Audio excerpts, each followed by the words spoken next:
So Matthew, Free State of Jones. There is not. I don't think you're going to be seeing a more interesting story on screen this year. It's first of all true. Yep. Never been told. I mean, it's been told, but it's a pretty obscure story. So Newton Knight? Tell us about him. Newton Knight was a man who lived in southeast Mississippi. All right, leading up to the Civil War. Had a farm, had a wife, had a kid. Kind of wanted to be left well enough alone. The Confederates did what they call a 10% tax in kind during the Civil War, where they come by households, you give 10% of your goods, 10% of your grain, what have you, and it goes to the Confederate soldiers. Well, Newt wanted to be left well enough alone. They took his mom's donkey, I believe. And they were like, well, how can you take 10% of a donkey? This is BS. So he started to defend his own family and his neighbor's household. And then he enlisted in the Confederacy and swore he'd never fire a shot on behalf of the Confederacy because he didn't believe in the war that they were fighting and what they were fighting for. Well, a couple of circumstances happened without giving the whole movie away. His nephew comes and finds him. His nephew gets shot in the line of fire. He finds out about the 20 Negro law at that time, which said that for every 20 Negroes you own, if you're a plantation owner, you don't have to fight in the Civil War. If you own 40, you and your eldest male of kin don't have to, and so on. And he looked around at all of his yeoman farmer buddies and said, do you own any slaves? And they're like, no. He goes, me neither. He's like, I'm not fighting this war. It's a rich man's war and a poor man's fight. I'm out of here. So he deserts. Well, you know what they did to deserters at that time. They hunted them down and made a very public hanging of them. Yeah. He went on the run, and this group of runaway African-American slaves that were in the swamps took him in. And instead of sitting back in the swamps, he, along with other white farmer deserters that came and joined them, he built this night company and got munitions and said, let's take the fight to them. And he did. So he led a rebellion during the Civil War. And then the amazing thing is after the war's over and after Reconstruction's done in 1876, and a lot of things went in different versions back to how they were before the war. Right. People were enslaved again. In different ways, They sure were. And the Klan uprises, and he marched freedmen in to vote, even though their votes weren't getting recognized. He continued to fight on behalf of African American rights until he died at 94 years old. So that's where he really became a giant. So his first selfish defense of him and his family and his neighbor turned into a very selfless, almost cause after the war. And for 40 years after the war, he lived in an interracial community. He wrote his own constitution, starting with, if you can stand on two legs, you're a man. And he fought for the rights of African Americans till the day he died. And he still went down in defiance by being buried next to his black wife, Rachel Knight, which that was against the law. That's who Newt Knight is.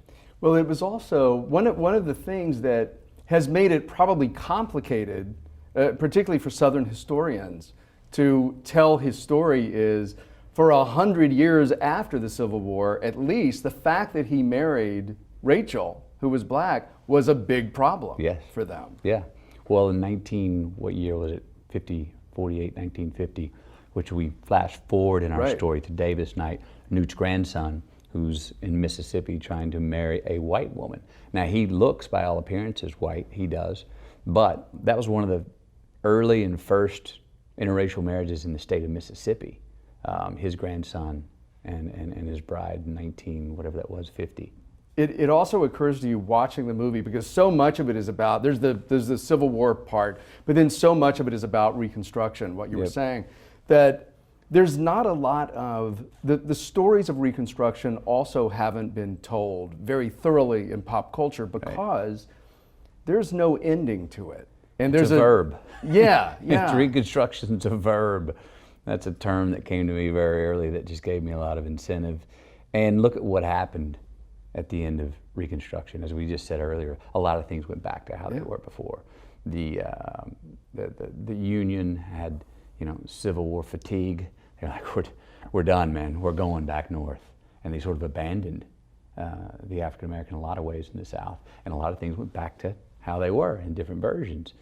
And Reconstruction's a verb. It ended there. Now, Newt deeded Rachel in 1876 because he saw what was coming. Deeded her 160 acres, 40 times 4, right at the end of Reconstruction, because I think he saw what the landscape held going forward. Was this a story that you were familiar with No. before? Never heard of it. I hadn't either. I've not met many people who have heard it. Yeah.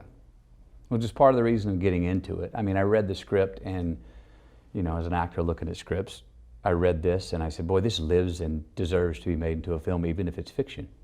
And then to understand that it's actually true just made it feel there was freedom in the responsibility and also in the incentive of like, no, we need to make this movie. We need to go share this great story and this piece of American history that nobody that I've talked to really knows about. When you were making the film, and especially when it was in post, there was so much. You became aware of a kind of racism that you almost weren't aware existed before. There has been so much racist rhetoric bandied around lately in our culture, and during this presidential election. Did it make you feel like now was a great time for this, or was it a little too close to home? No, I mean, it did. I couldn't help but feel a certain very vital relevance. I mean, look, our story is set in the 19th century. It is about that time of the Civil War and afterwards. But there are issues that are definitely center stage here today. I'm not going to go into what all those are. I think every viewer can sit there and take their own meaning of how it's relevant today. I think one of the underlying things that is true that I realize is that freedom's been something that people have fought for since long before the Civil War. And I'm pretty damn sure it's going to be something that they're going to be fighting long after next year. I think it's something that is a process that we'll go through. Yes, we're evolving in it, but I think it will be a continuous work that we got to do. You and I both grew up in the South. I was a couple of years ahead of you, but really about the same time, a lot in the 70s. And there comes a time, I think everybody who grew up in the South in that era, where you realize that so much of what people consider acceptable about their views on race are really not acceptable at all. When did you realize that there was just too much prevailing stuff that was wrong? When did I realize that?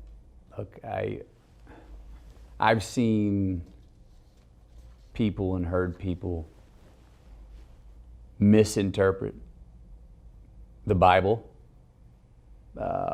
and maybe not treat someone of a different race in the right way, and not on the merit of the man that they were talking to, but on the color of their skin. I've seen that firsthand in Longview, Texas, where I was raised. It was highly segregated. The school I was in was 60% black, but there was the other side of town. And you didn't go over there, they didn't come over here. And it was unsaid, it wasn't really spoken about, but that's pretty much it was understood. I noticed a lot of it, and this happens with the great thing about travel. A lot of times you find out more about where you're from when you leave where you're from. So I was an exchange student in Australia in 1988 to 89. And that year away, I was able to look back at America. And one of the big things for me was race relations at that time. I remember thinking that what I was supposed to do in Australia was to leave there and go to South Africa and help free Steve Biko. I didn't end up doing that, but boy, I sure felt like it became very clear to me a racial divide in America, and I saw it much more clearly once I was in Australia, looking back at where I was from. And a lot of times you don't notice it when it's in your front yard or in your own community. So growing up in Longview, when you were a kid, did you think ever as a kid that you wanted to be an actor? No. What did you want to be?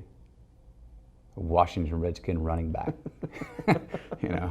and then, a conductor of symphonies. And I still got maybe a chance to do that later on in life. Really? Steve Irwin, was always a great idea. And then I had thought about teacher for a while, but then I found a job where I can be all of those for just a few months, then quit.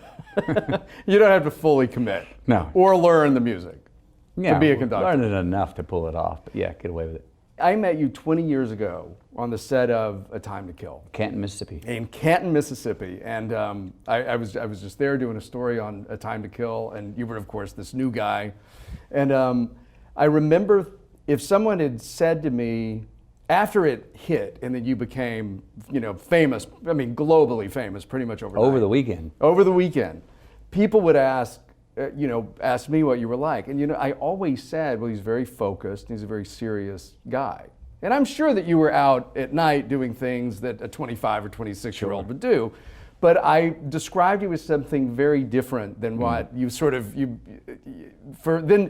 years you were known as something else. Now, I think your image is caught up with you. People see you as a serious, focused guy who can still have a good time. Sure. But there has been a big shift in perception. Right. Yeah, I suppose so.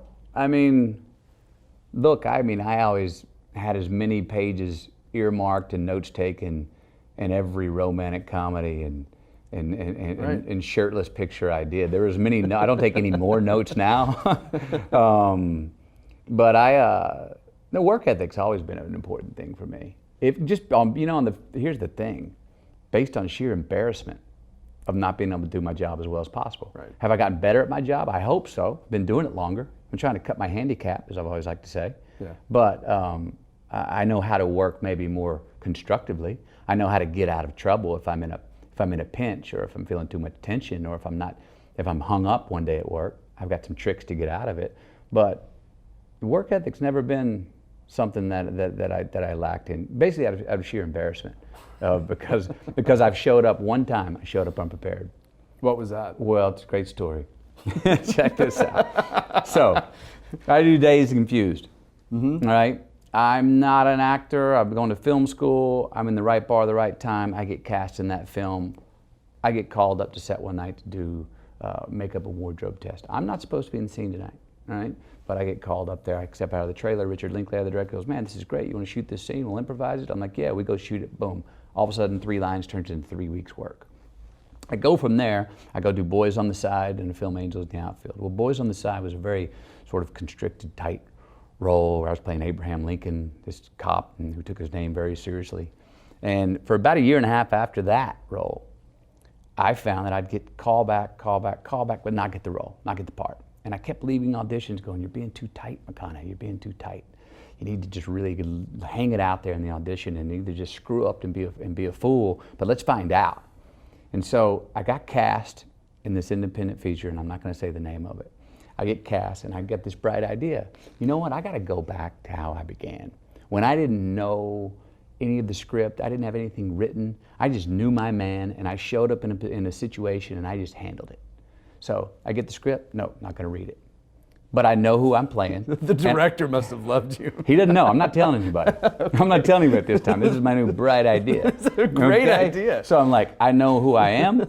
I know what the conflict is. I know who's trying to get past me, and I'll just handle it.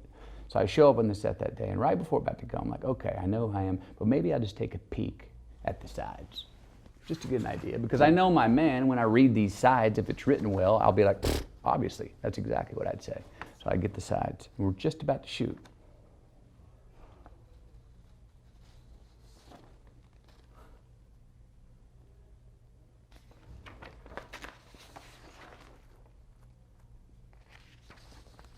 Can I get about 12 minutes?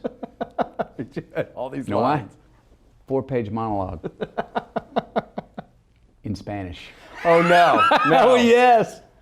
I got a bead of sweat came up on the back of my neck, and it started to drip down my back. And for whatever reason, I asked for 12 minutes because in my mind, I thought that's enough time to actually learn this, but not enough time to be inconsiderate to the crew.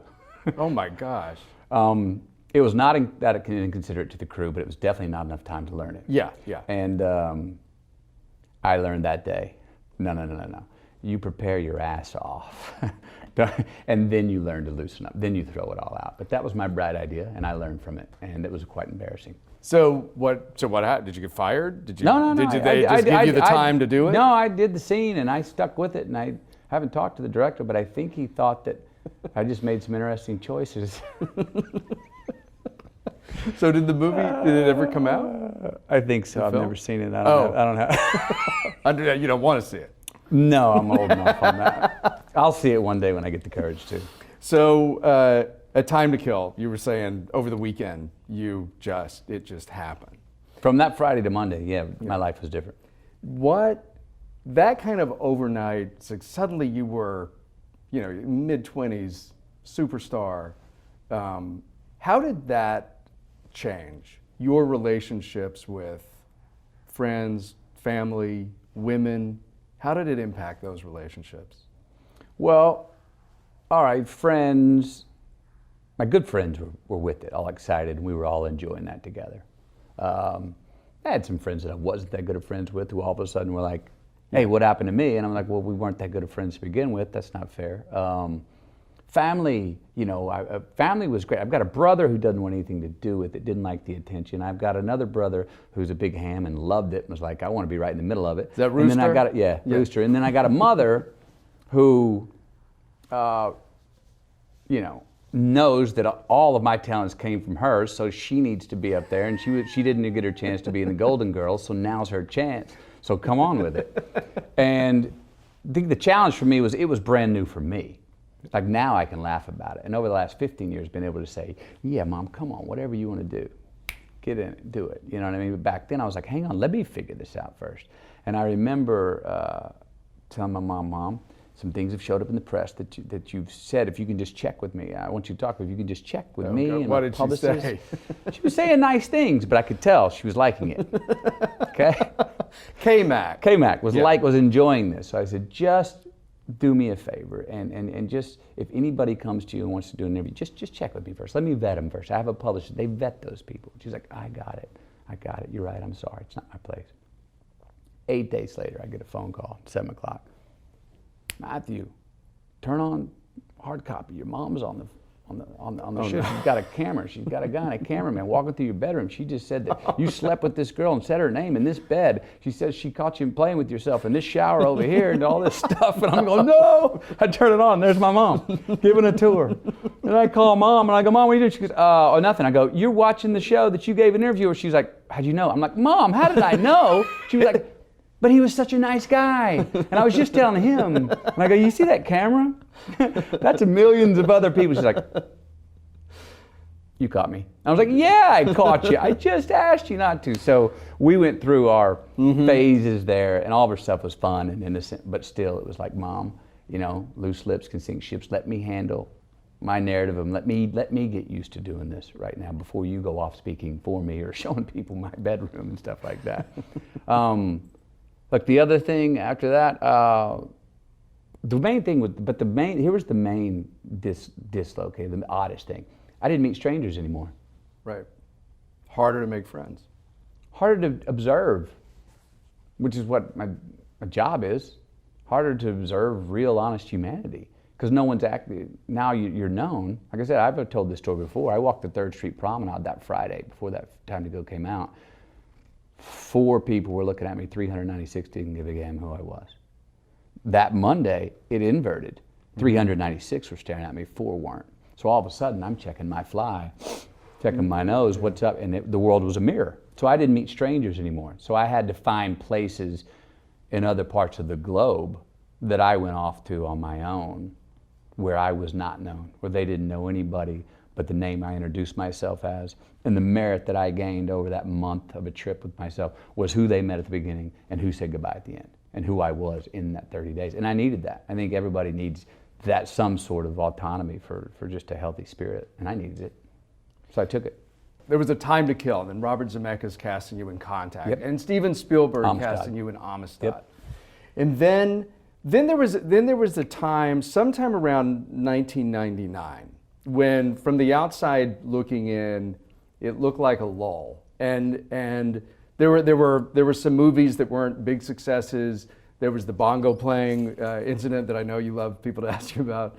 But what occurs to me is during that time when you got, not every movie's going to be a hit, Yep. not all the press is going to be good. You were also turning 30, Yep. which is a pretty profound milestone. Yeah. So what do you remember about that time period? Turning 30, and wondering where your career was going and where you were going? Well, what was it at that time, turning 30? The 40s were much more of a demarcation for me than the 30s, which I think is consistent whether you're in this business, you're me or not. As a man, the 40s are where you really start to customize. 30s, I think, were more about process of elimination to get where you want to go. 40s are about, no, I don't need to eliminate anymore. I'm going to choose and not ask permission and create my own path and do things that do naturally turn me on.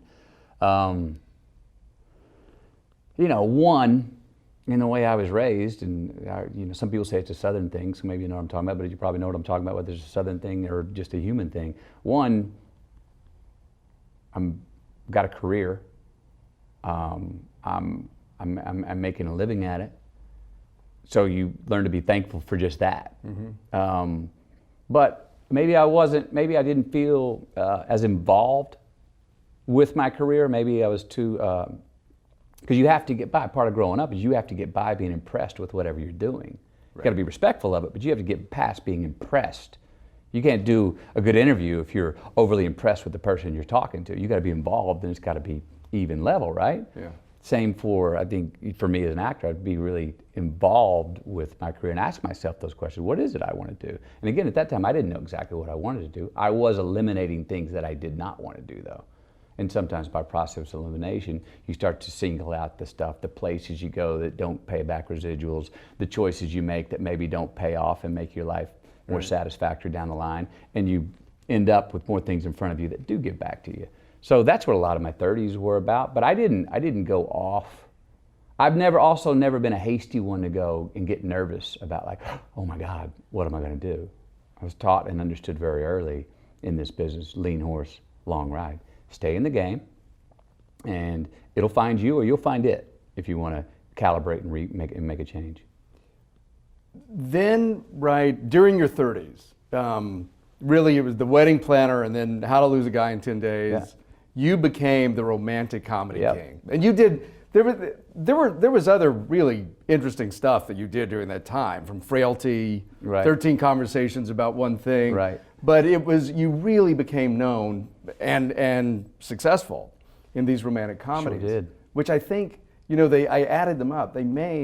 You made something like $750, $800 million. How to Lose a Guy is still a gift that keeps on giving. Is it real? Things show up in the mailbox every month from How to Lose a Guy. That's nice. I applaud that. Yeah, those were I called those Saturday characters. We're talking about Free State of Jones. It's a Monday morning character. You go to work. We're gonna break a sweat. Those are about not breaking a sweat. Those are about keeping it buoyant. Not if you get serious and go to reality in those things, you sink that ship in a romantic comedy. And I quite enjoyed doing those. And I had done a bunch and they were working, but that became sort of the majority of what I was getting offered. That and some action comedies. Sahara we did, which was written to be a failure, but it made 63 or something. It wasn't a big failure. It just didn't. I actually think we could re-release that thing and it could do all right. But the things that were succeeding were the romantic comedies. Yeah. So I would do 13 Conversations, I'd do We Are Marshall, do Frailty, do Sahara, but what was popping its head above the waterline were the romantic comedies. And I was quite enjoying them. But after a while, I think I just said, look, there's only so much I can do in those, and the ones I would be reading were a different version of the same story. Boy meets girl, they're going to get in an argument, girl's got to go, guys chase her down, whether it's a bridge or on a moped or we're swimming across the lake, get her, and they get back together and we're out of there. And so you know how it's going to end, but can you enjoy getting there? So they're about rapport. It's got to have the right male-female lead. They've got to joust the right way. Yeah. One thing that really worked in How to Lose a Guy was the audience was in on jokes that one of the characters on screen was not in on. So they're rooting for Kate because McConaughey doesn't know he's about to get duped. Oh, they're rooting for McConaughey because the audience knows that Kate doesn't know she's about to get duped. And that's part of the fun engagement of those for people. I love hearing you talk about it because when a couple of years ago when everybody was talking about the McConaissance, it was usually those movies were written about by critics who liked the other stuff better. They liked Dallas Buyers Club, and Right. the romantic comedies were dismissed. But it's one of the most difficult things to do from a writing perspective, from an acting perspective. It's a hard genre to crack. And you managed to crack it quite a few times. And I did crack it a few times, and they worked, and people liked them, and people saw them, and they were box office successes. I was having a good time making them. Like I said, I think the hard part, and why they're not for everybody, or at least not for everybody, you have to be in a certain headspace for them, is if you go, no, I want to go to reality here. No, you're going the wrong way. This thing is skipping across a cloud, and we have to keep just skipping across a cloud. Films I've been doing lately, I can go as deep into reality and humanity as I want. Yeah. My basement is as low as I want to go. I can cry as hard, I can laugh as loud, I can love as hard, I can be as full of rage, as deep as I want to go. I can also blow the ceiling off of it and show as much joy as I want to show, as much happiness. So the ceiling in the basement in a drama is much more akin to saying, yeah, you've got as much bandwidth in here to move as you want. Romantic comedy is not that. It's on the upper side. From the ceiling's high, but the basement is well above what you do in a drama, so you have to keep it up there and you have to keep it adrift. You don't want to drag it down. No, you'll sink it. You'll kill it. Yeah. If you go too deep at the end of Act 1 in the conflict, the audience never recovers. You can't proverbially hit that hard. You can't be that mad. You can't be that angry in those, because you sink. It takes people too long to get back with it. So one of the things that all of those films did was put you in movies with a lot of like incredibly memorable actresses. Yep. Right? And not only in those, but in other things, you've worked with great women. And I want to do a little, just name association. I'm going to read out some names. Name association. Okay. Tell me the first thing that comes to mind, or Okay. whatever. Sandra Bullock. Could run her own country. Did you have the biggest crush on Sandra Bullock when you were doing A Time to Kill? I developed a crush on Sandra Bullock. She's so irresistible. Yeah. I mean, when you're around her. Yeah. She's one of a kind. Jodie Foster. Jodie Foster. And that great line she said, she said, well, deliberate was always a word. Deliberate. I remember her coming on and she'd have a big scene. And she was like, you're going to get like 3 takes. That's it. I know exactly what I want to do. Or she acted like she knew exactly what she wanted to do, and she did it. I remember she gave me some great advice. She was like, some people over choreograph. Don't over choreograph a performance. I remember talking about, because I always keep a diary during writing. She was like, keep that innocent sort of curiosity. She goes, because the longer you're in this business, that's what people lose. She goes, keep that innocent curiosity of taking your notes and just being curious about this whole process, because a lot of people, the longer they do it, they don't enjoy the process. It becomes a clock-in job. They come to work, do it, get their paycheck, and go home. She goes, just keep that. And I have tried to maintain that, to enjoy the experience, the making of the movie. And she's a worker. Yeah. She never lost it. Even being, and most child stars don't manage to keep that up. She's Right, but she's she really walks impressive. her own line, Yeah.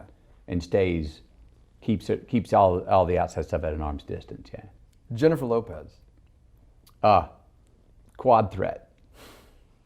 Quad threat. Jennifer could do a take. First take, minute 1. Second take, minute 2. Third take, minute 1. And it would not vary more than a second off. I mean, she had it down. She knew all the beats and had it down. And was very wonderfully hard worker too. Very, very hard worker. Lopez shows up, she goes to work. Conscious knows. I mean, have you ever seen a bad shot No. of her? No. Bam. I mean, she knows. She No, knows, even she could be in this where it room and is. there wouldn't be a bad No. angle. You can stand anywhere. Yeah. It's She weird. knows. She knows where it is and owns it. And I really like that about her. Kate Hudson. Kate Hudson. Kate's fun. Twice you worked with. Yeah, Kate's fun. Fool's Gold and How to Lose a Guy. Kate's fun. What would I say is one word about her? Well, yeah, fun. It is. She's got. You can see where she has her mother in her, and she's up for a. She's got enough that rock and roll in her, that she can sling from the hip. Sarah Jessica Parker. Yep, Sarah Jessica. Now, Sarah Jessica is who I had a crush on growing up. Really? Yes, Honeymoon in Vegas. Fell in love with her on Honeymoon in Vegas. Yes, and I did let her know that. I don't know if it was the first day of shooting or the last day of shooting, but I did let her know that, absolutely. Did you ask her out? No, she was, I think, married or married at the time. That would have been inappropriate. Gentleman, would have been. It doesn't mean I couldn't have a crush on her. Well, I'm glad you controlled yourself. Yes. Okay. Jennifer Garner. Jennifer Garner.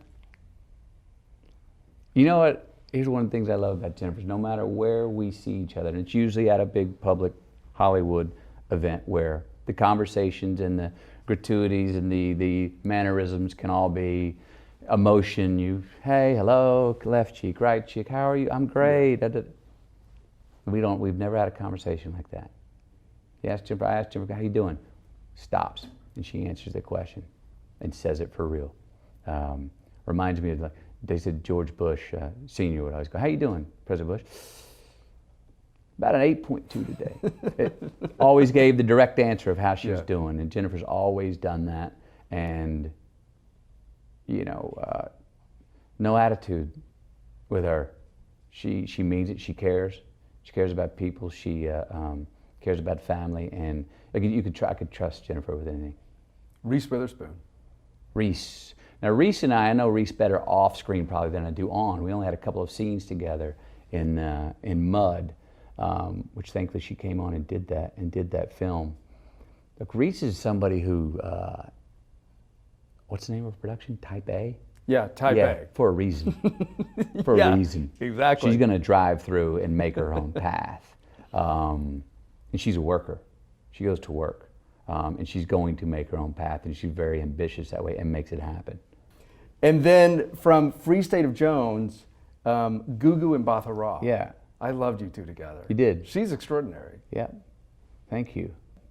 Thank you. I didn't know, I knew of, I got up to speed with Gugu's work when Gary was talking about going to her for the role, and enjoyed her work and saw someone trying different things, and a young actress coming up and trying different things and inhabiting the character she was in.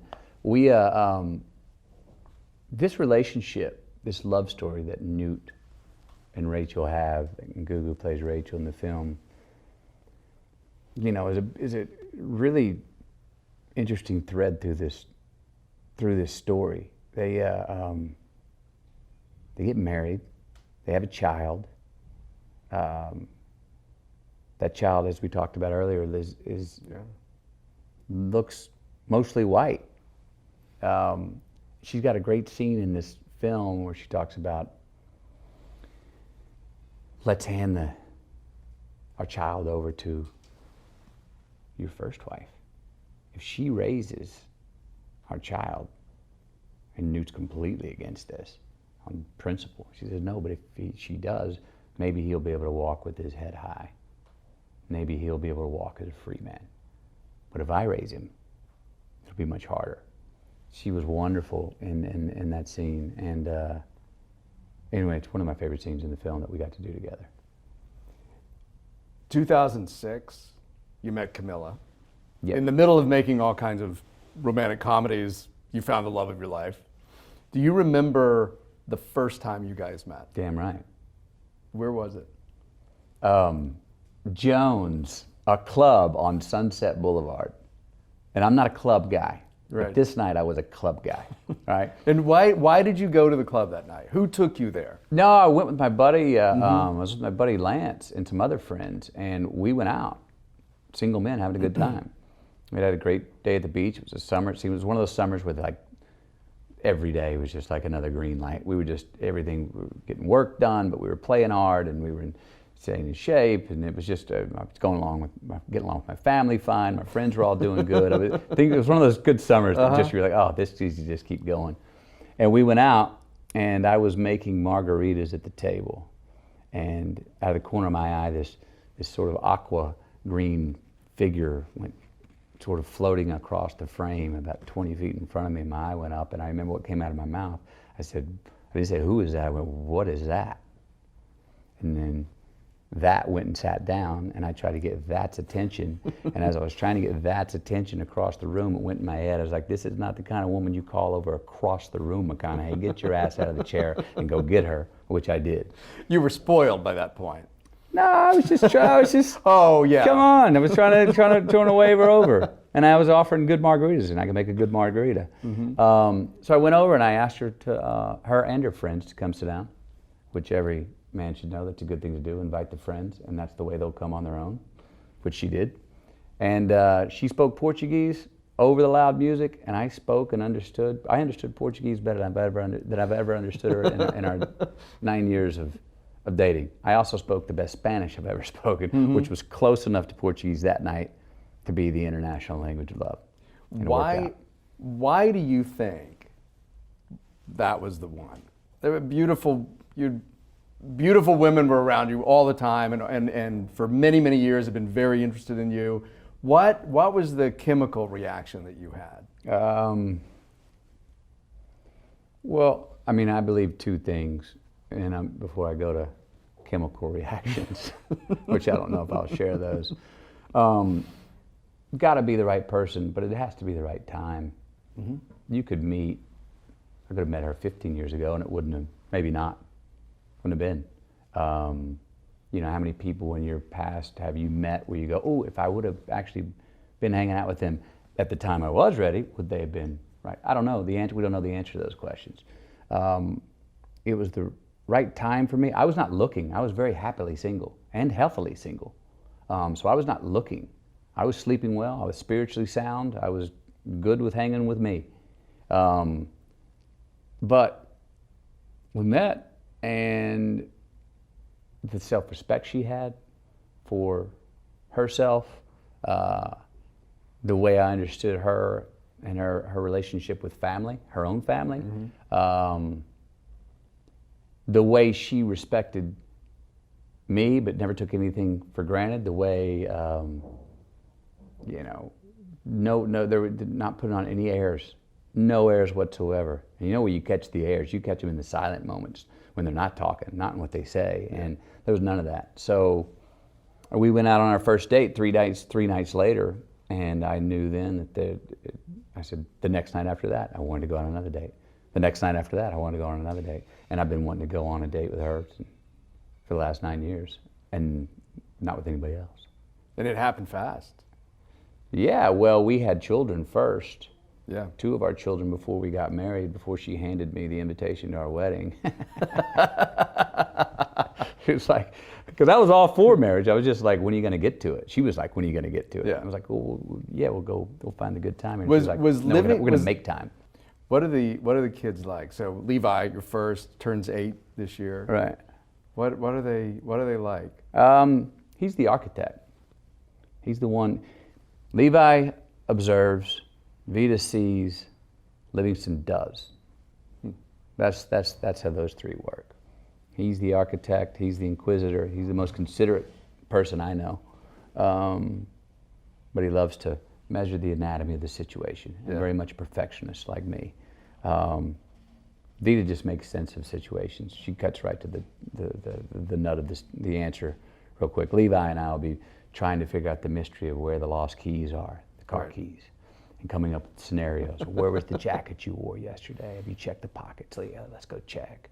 Vita's over in the corner drawing something, and then we go, wait, they're not there. What about, let's check the counter. Maybe David, the guy at the house, put him in the drawer on the key ring. We're checking over there. And this goes on for 15 minutes, and all of a sudden Vita will come by and go, look what I drew, Popeye. You look at it, and you go, oh, that's great, Vita. And she goes, glad you like it. Have you checked the ignition? And walks off. Sure enough, and there ignition, it is. You know? And then Livingston's the doer. He's the monarch. Camila had a pretty big impact, you have said, on your career and what you want to do professionally. And other people have said that she sort of empowered you to really think about what you want to do at a time when you wanted to make a change. Yeah, well, I remember wanting to make a change. And anytime I want to do something, even if I feel like there's not enough time, or, oh, I don't think I can make that many films back to back to back, she's the one that goes, do you want to? I'm like, yeah. She goes, well, then grab them, do it. She's always been like that. So, no, I can't make it. I've never been able to make any excuses with her, and she wouldn't allow it. That's part of why she loves me and I love her. But the other thing is you find your partner. You cut a lot of options out of your life, thankfully. Again, the process of elimination, you eliminate a lot of things, a lot of possibilities out there. And so you're much more focused just by the equation of 1 and 1, you're together, and the two of you are partners. So, you know, did that make it more secure to sit there and really go, I've got something that is going on that's of great import in my life, and it's new, and it's a woman I love, and so therefore maybe am I able to be more specific and understand what it is I want to do with my career or make a change? Probably so. I'm sure it helps. And then kids also compound that. Yeah. You really get selfish, and I mean that in the best way possible. I'm a big fan of that word. I don't mean at the expense of others. I find that I can be much more selfless when the more selfish I am. But you really start looking after yours and yourself and your family. So that time for me was, I said, look, I'm going to take a break from doing the things I have been doing, because I feel like I remember having saying, I feel like I could do it, that script, I feel like I could do it tomorrow. And then I said, well, don't be a prude. That's okay to read something you got, I feel like I could do that tomorrow. I was like, okay, that's fine, but I want something that I'm feeling like I can bring an original take to, something that's going to scare me. I remember saying that. I want something that's going to scare me, something that's going to make me go, ooh, I'm not sure what I'm going to do, but I can't wait to find out. So I said, I'm going to take off. I talked to her. I checked with my money man. I said, if I don't work for a while, is rent paid? He said, rent's paid. You've invested money. Well, good. thanks to the You're checks fine. from How to Lose a Guy in 10 Days. Those help pay the rent, still do. Thank you much. But I didn't know how long it was going to go on. Yeah. And it went on for over 1.5 years of saying no to the same scripts I was getting before I think I became some people's new good idea. So I've always said this, I didn't rebrand. I unbranded and became sort of an anonymous free agent who people hadn't seen in a while. And then became, I think, some directors, oh, you know what a fresh, new good idea would be? What about McConaughey for Killer Joe, Magic Mike? Now, Mud was already written by Jeff Nichols for me prior to that. But that's when I started doing those pictures. And Lincoln Lawyer was something I had my hand and been attached to for many years. But that was a big transitional movie. Yeah. It seemed. Yeah, it was. And that was something that, and I got off to that so much. I was like, that's what I'm talking about. I love the stakes. I love the consequences that are in this kind of story, this kind of drama thriller. Do you feel like, it is certainly written about this way, and from the outside looking in, it seems this way, that you were discovered once in 1996 when A Time to Kill came out, and 92. You were sort of in a... 92. No, well, discovered once in a bar in 92. Well, yeah. You were discovered 96, then. Time to Kill. Right, 96, A Time to Kill. And then again in 2013, when Dallas Buyers Club, Wolf of Wall Street, True Detective, all of that happened again. All of a sudden, it felt like we discovered Matthew McConaughey all over again. Did it feel that way to you? No, like but I take that, I mean, the way you put it, I'm sure receiving that as a compliment. For me, it felt like changing gears, but I never got out of the car. Right. Just a part of the same road trip. I didn't mean it as a compliment. Well, I took it as a compliment. Joking. I don't care how you mean it. That's how it was received. No, it was, for people who'd been fans, particularly for me, because I'd met you in the very beginning, it was one of the most, and as a fan of movies and a fan of yours, it was really a great time. It was a great time for a lot of people, and you had engendered so much goodwill through all the romantic comedies and everything, and your own sort of persona, that I think it was a kind of a great moment for everybody when you stood up and won the Oscar. People were genuinely happy. I felt that, and I still feel that, and I'm happy to say I felt that, because I didn't know, and I have, I think I have generated goodwill Yeah. over the years. My instincts have never been, nor have I shown them to be. I'm usually happy for others' success. Even if they got a job I wanted, I can't really help myself but wanting people to do good at what they do. I don't know. I think people kind of feel that. I've never been one that really felt like I needed to raise myself by putting others down or seeking bad will on anyone else. I always, was it a restart? I always felt it was more of a, again, lean horse, long ride. I never got nervous at any of those points like, oh my God, what am I going to do? What am I going to do? I can go find a job. I can go find it. It may not even be in acting, but I can go do something, even if I lose my nose and, you know what, get a patch over my eye. I'll find something to do. But yeah, I just looked at it as more of gear changes. But I understood where like McConaissance came from, and it's been rediscovered. But I was never gonna parlay into that narrative and go, I know, it's a rebirth. No, I was never going to do that. When your kids are old enough to Google you, they may already be. Just tomorrow. What do you want to tell them about what they find? What do you want to tell them before they find it and after they find it? They can freewheel into that. I don't need to contextualize that for them before they go on. As far as I know, I'll say this. You know, I haven't done it yet, but I'm real close. I'm looking forward to sitting down with my son and watching Mud.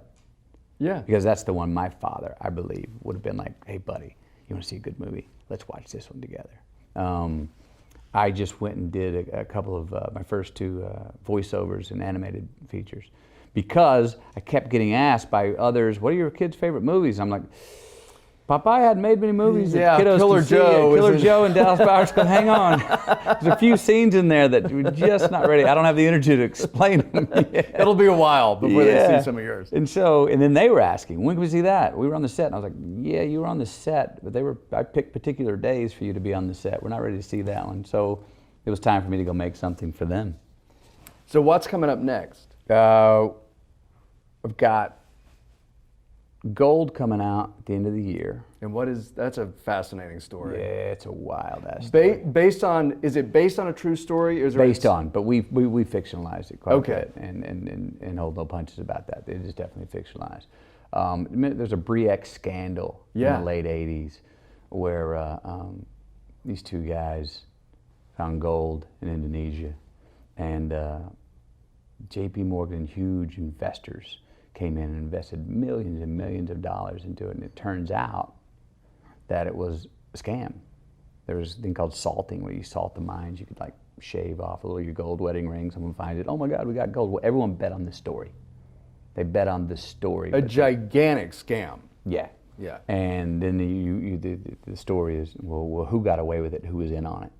And fascinating story. The kind of film that I'm like, I got 20 choices. I'm like, I'm seeing that first. Original creation. Stephen Cagle came out and directed it. He hasn't directed a feature in a while. We got him in there to direct it. Myself, Edgar Ramirez, Bryce Dallas Howard.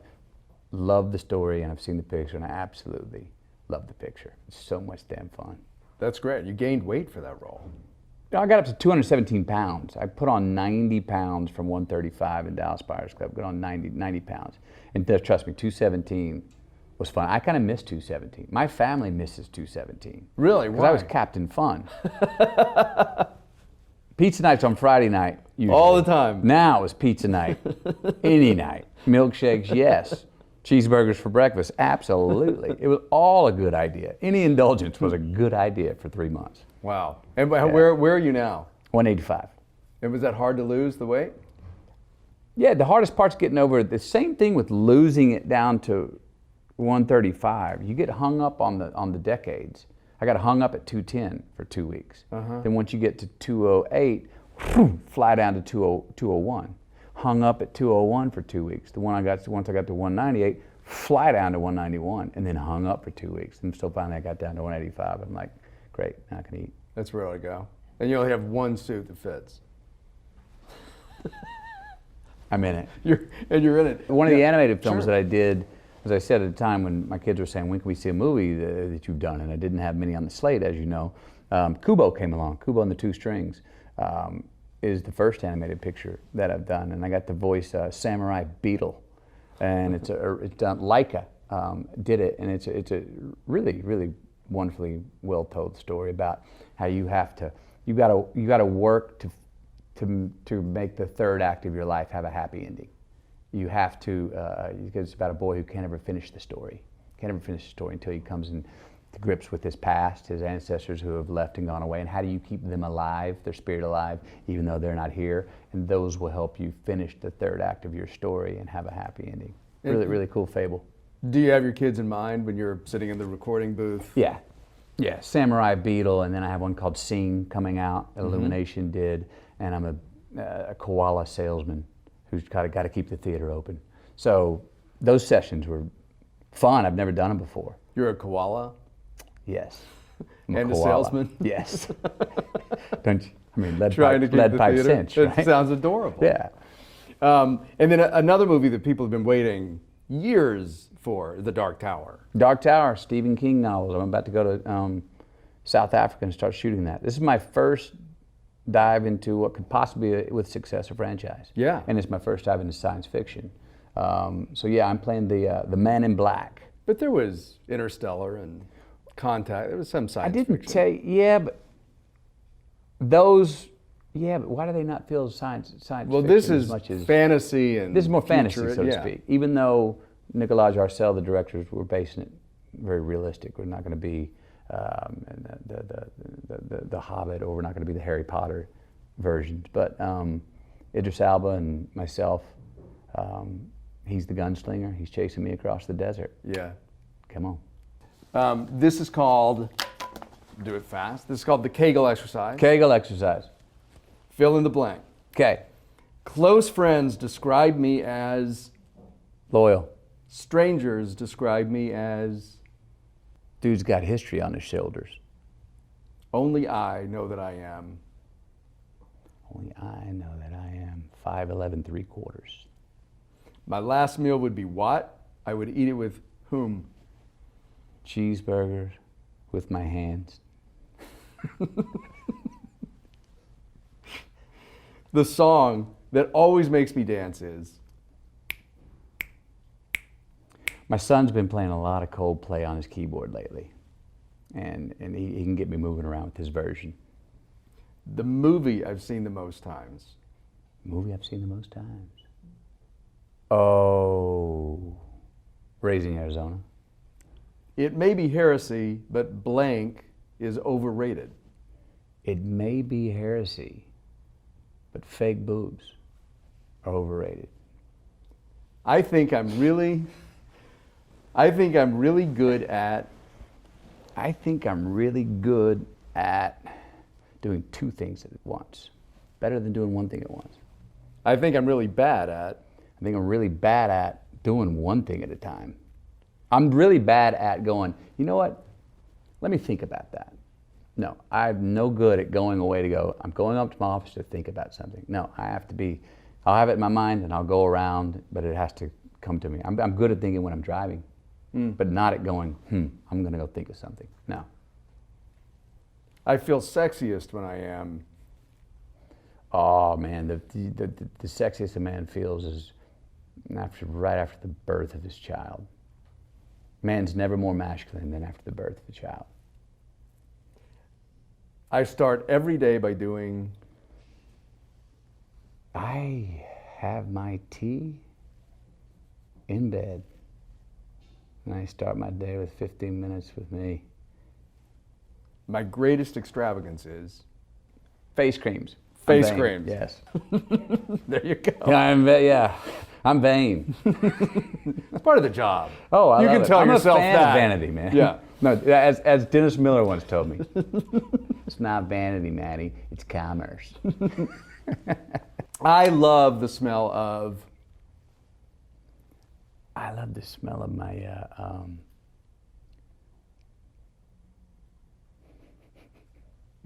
The smell. Man, I love the smell of the ribeyes on the grill in the backyard. Yeah. What were you thinking about when you started laughing? Well, it was something to do with the kids, but then I remember, you know what? No, not that. Even they had bad breath in the morning. But I was going to say I love the sound of their laughter. That's my favorite sound. But the smell of ribeyes on the grill.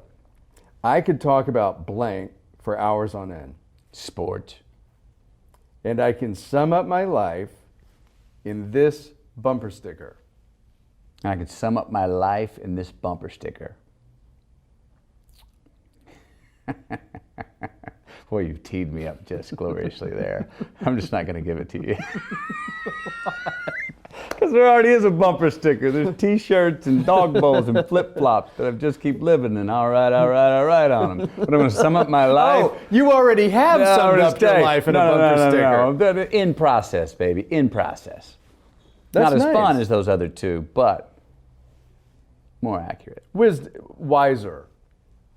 Maybe. More factual. ... Now, some people have et cetera, sometimes et cetera has you. Hey everybody, don't forget to like this video and leave a comment if you enjoyed it or if you didn't enjoy it. And for more of the Jess Cagle interview, click on the subscribe button down here. We've got plenty of other great videos for you too. Check them out by clicking on one of these links.